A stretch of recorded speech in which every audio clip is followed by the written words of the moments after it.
سلام عرض احترام. معامله آخر این هفته است، روز جمعه 29 یا 30 تیر ماه 1904. عرضم به حضورتون که یه موقعیت خیلی خوب پیدا کردیم تو این نقطه ریزش از $126 سودیم.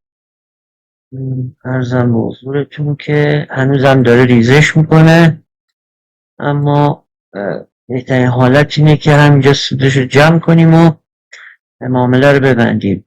البته فکر میکنم ریزش بیشتری داشته باشه، اما برای ساعت آخر هفته و روز آخر معامله و شکار خوبی بود. به هر حال فعالیت تو بازارهای مالی صبر و حوصله زیادی میخواد و اگر به نقطه مورد نظر دسترسی پیدا کنید با تحلیل، با تحقیق و فراگیری تحلیل تکنیکال و ترکیبش با فاندامنتال، میشه سودای خیلی خوبی گرفت. البته صبر و حوصله و مدیریت ریسک سرمایه رو هرگز نباید فراموش کرد. روند بسیار خوبی رو به ما داد، سودمون هم خوب بوده. این معامله رو بابت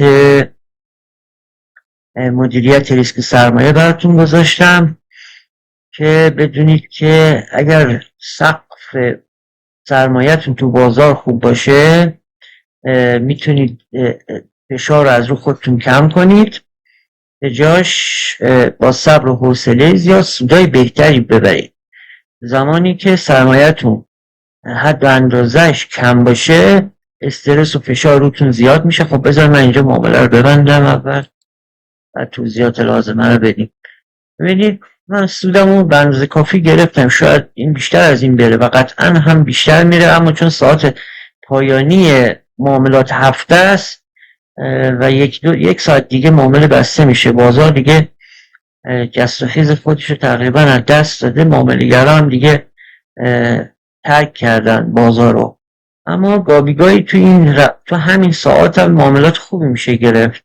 همونجور که دیدین ما این نقطه بالا شروع کردیم و به این خوبی اومد روند رو ما داد.